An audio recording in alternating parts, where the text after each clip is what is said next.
Namaste, welcome. Namaste, beloved ones. And this is a very special short teaching segment on the 2015 through 2022 Ascension energies that are presenting right now. You know, Shri and I are getting flooded with tons of people writing us and asking us, calling into the radio show, symptomology, energy, what's happening. And so we wanted to take a moment and discuss for you that yes, we are at a very powerful moment. You know, this window, whether you're seeing this video in 2015 or 2022, it's going to be just as timely because the energy of the lift is affecting us on a physical, emotional, spiritual, everything is affected, everything. So you're probably watching this because you're either experiencing some, and we're going to put it in quote, symptomology. Symptoms. Right, and one of those is actually interference energy that can be so subtle, so wrapped around us that we don't even know we're being messed with. And yet, it's one of those things that once we're aware, we can release like this. And one of the greater purposes of this video. One of the things you won't know that you're being interfered with until you have dual perspective in your awareness. Now, what I mean is, if you are a member of mass consciousness, you're probably not even watching this video. Very true. However, if you have some yearning, if you are on a path of awakening, if you have some curiosity, then you're having what I'm calling the dual consciousness. You have this norm that you've been living, and yet there's a part of you that's going, wait a minute, things are happening. I want to know more, I want to be more. And that's who we're offering this information to, those of you that have those questions. Yeah, and to remember, you know, all of the information we're offering to you right now has come through us through the beautiful Archangel Zadkiel. And one of the things that I love that Zadkiel always reminds us is that only doubt can disconnect us from our beingness. And it is our being, it is our presence that is the greatest gift of the ascension process, that we ignite the beingness, we ignite the oneness within, and allow ourselves to remain in that pyramid of spiritual awakening, to remain in the ascension awareness level, or rise through that, whereby we see the big picture. And we like to refer to that as that soft, subtle smile. And so if you have not recently connected with two of our other videos, we encourage you to go watch them. They're very, very powerful and very, very timely. One is on the collapse of the fourth dimension. We're not going to talk about that here because we have a video posted. Go watch it. And the other one is about the ascension symptoms themselves, a whole list of these symptoms. Go find those videos right here at Official Shri and Kira and watch them again. Also stay tuned. We're going to be promoting posting another video called The 6 Spiritual Essentials. That'll be up in just a few days, and it might already be up as you're watching this video. Watch that one too. They're all short and they all are important. So let's dive into this ascension and this interference energy and how to grow through that. So if you've been experiencing any of the symptomology, and then quotes around that, please, because this is not a physical affliction. Even though it feels physical. The body is like the drum that spirit is beating its dance upon. You feel things in your body. And the ascension energy symptomologies, these acceleration symptoms, are felt in the body. Yeah. We've talked about these elsewhere. The thing we haven't really talked about elsewhere is interference energies, and that's what we want to get into today. Because it's a big one. So let's get into it, Shri. Absolutely. So the first thing is for you to understand that if you're one of these people that is having some symptoms, if you're one of these people that is spiritually developing, spiritually curious, then there's two fundamental energies that I want to just talk about so that we have the same language. We have our soul energy, that is the infinite essence of you, the infinite, immortal essence of you, the soul. And we have our personality self, that is this worldly identity, the ego, the part of you that is wrapped around your birth, your experiences, and this lifetime. That's the ego. So we have a soul and we have an ego. And when the two of these begin to come into alignment, we have visual aids. That alignment is what first prompts what we refer to as spiritual activism. And I'm not going to define that much other than to say that the soul and the ego are beginning to dance together. We're beginning to recognize a universal truth about love. We're beginning to recognize that there is greater harmony. in our experience. And that's when the soul is awakening through the ego. So if you take a look here, we have a circle that represents the personality self, meaning your worldly identity, and a circle that represents the essential self, the authentic, eternal self, which we're calling the soul. Notice that there is an overlap. That overlap represents those times and places in your life where you go, oh, I get it, I feel it, I'm inspired, I'm recognizing that there's something more. We like to call that kind of the matrix moments, when we're looking through the illusion and beginning to sense that there's a greater context for beingness. And so this overlap in this Venn diagram, that signifies when you're having those experiences. The moment this starts to happen in your life is the moment that you are evolving into alignment. Yeah. And that alignment takes some time, because we have one foot in the world and yet the other foot's trying to find its way into a really a multidimensional spiritual reality.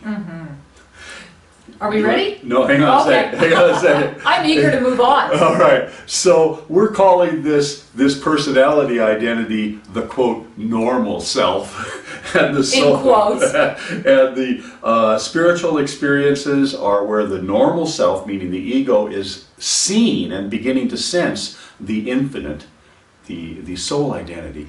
And when this happens, you have the fear-based reality embracing the love reality, the eternal reality. All right, now we're ready for another picture. Yes, we are.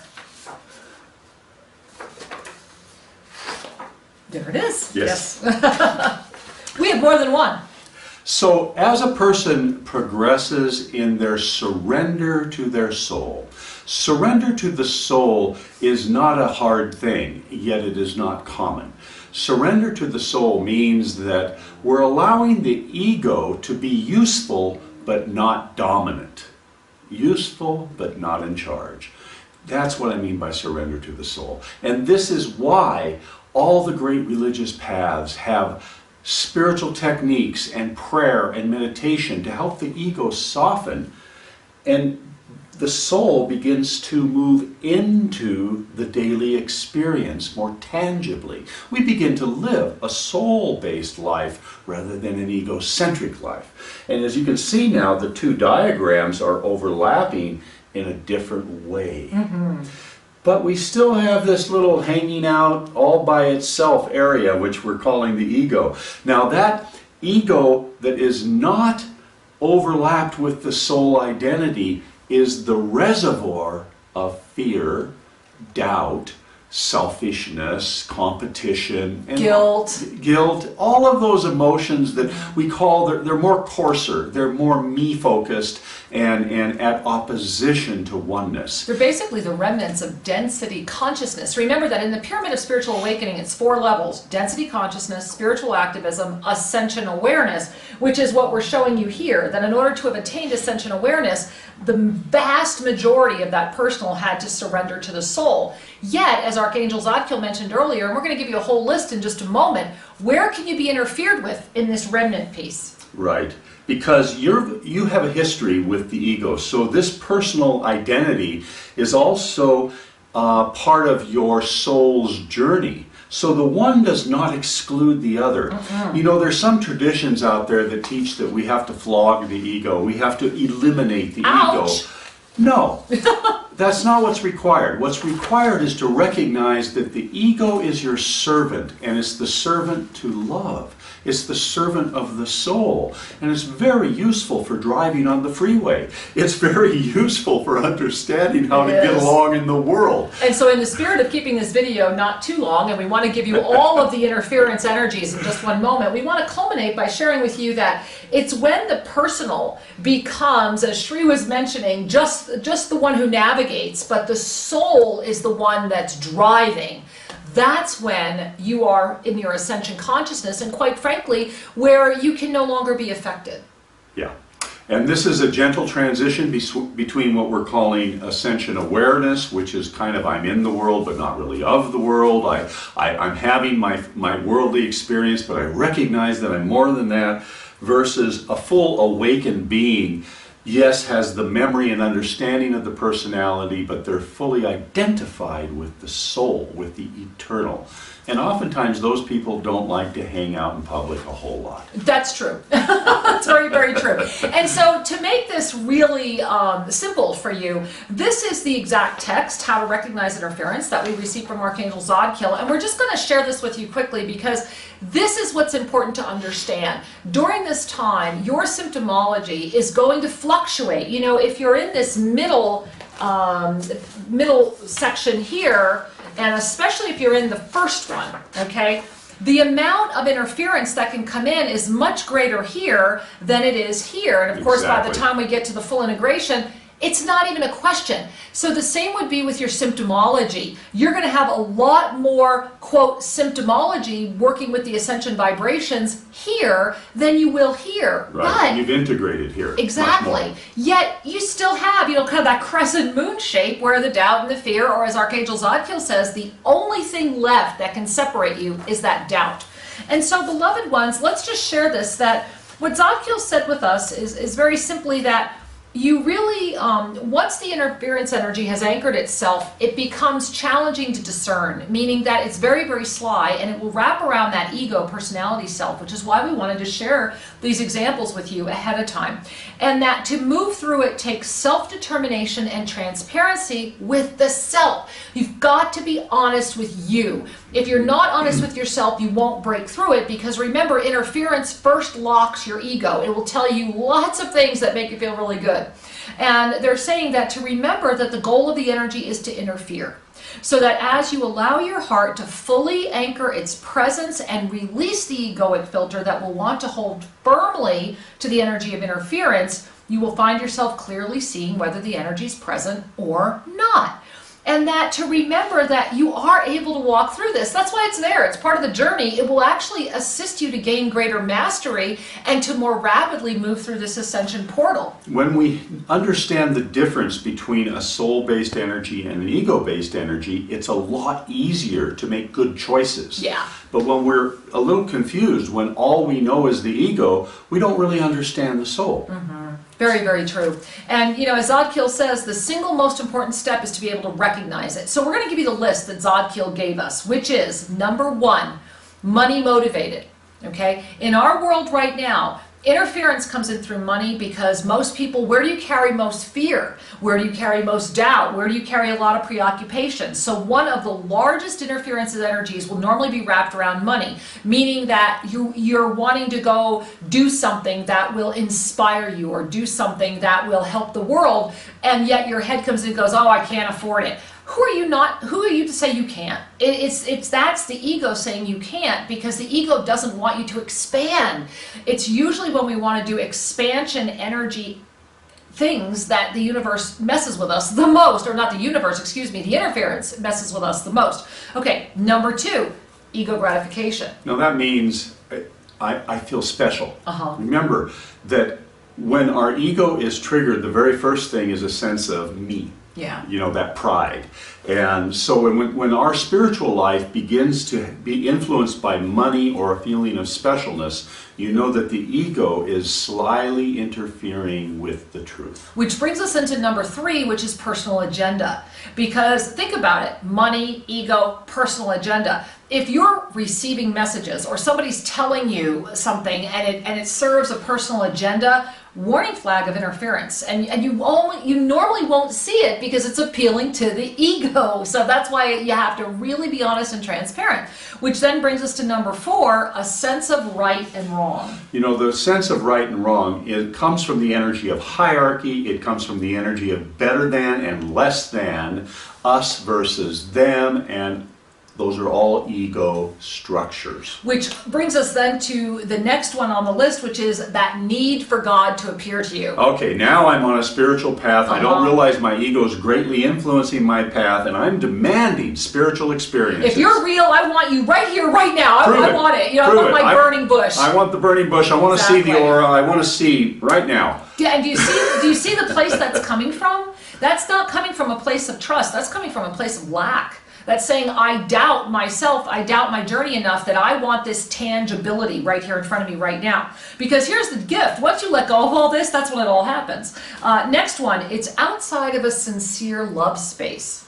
And we've kind of touched on that. When your heart is in a place of sincerity, trust, and love, then the words that come out of your mouth and the deeds, the actions you undertake, are grounded in the energy of love. Right. And good things happen. Service is natural. Absolutely. And that brings us to number 7, whereas you're seeking information solely to justify a position that you have and you want to make sure it's justified as right.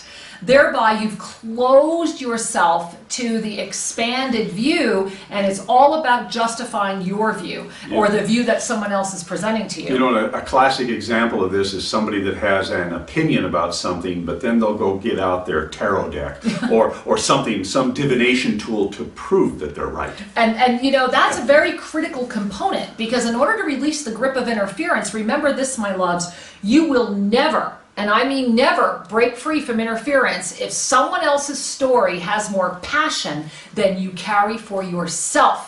And this is something Zadkiel is very clear about. If you feel wonderful and you've just done something and you go to somebody and you say, oh my goodness, you know, I just had this wonderful spiritual experience, or I just had this incredible insight, and they look at you and tell you all the reasons why you're wrong or why their path is right, and you let that really influence you, then you have been interfered with. And you have allowed, remember, we are in a free will zone, so we can only be interfered with by allowing it in ourselves, right? So that's something else you have to pay attention to, which brings us to the last one on the list. The information that you're sharing interferes with the path of another. For example, it leaves someone feeling less than about themselves, or it leaves them feeling a lack of. You know, many years ago, Sri Ramka asked Archangel Zadkiel about sin, and we've also had many other people ask about sin. And Archangel Zadkiel's response is so powerful and so beautiful to live by. And Archangel Zadkiel said this: if there is but one sin, it is to interfere with the path of another and to allow another to interfere with your path. And that's a very profound statement if you sit with it and expand and see everything that it encompasses. Because we are all sparks of the divine, and we're finding our way. To take and tell a spark of the divine you're doing it wrong is to deprive them of the natural evolutionary course, the journey that they're on. And so we'd like to close with the words of Archangel Zadkiel, and so that we do not misquote our beloved Zadkiel, we're going to read it to you. Maybe bring a hand to your heart, take a deep breath, and let us share this with you, beloved ones. Until you can anchor your self-ascended heart and break free from all stories, including past life, you will not ever be able to break free from this illusion. This includes your ability to embrace your passion and the energy of your truth for yourself without any doubt. The astral interferes at the level that is seeking passion and energy to know and experience. Remember that consistent seeking will always elude finding, because it has empowered doubt, the key component for interference to enter. This is why empowering your own heart with discernment is paramount and the key to unlocking this gift. Be wholly transparent with yourself as you review these items. The astral will do anything to gain power through claiming yours. Anchor your heart, release your doubt, enjoy your freedom, and fly, my angels. And so it is. And so it is.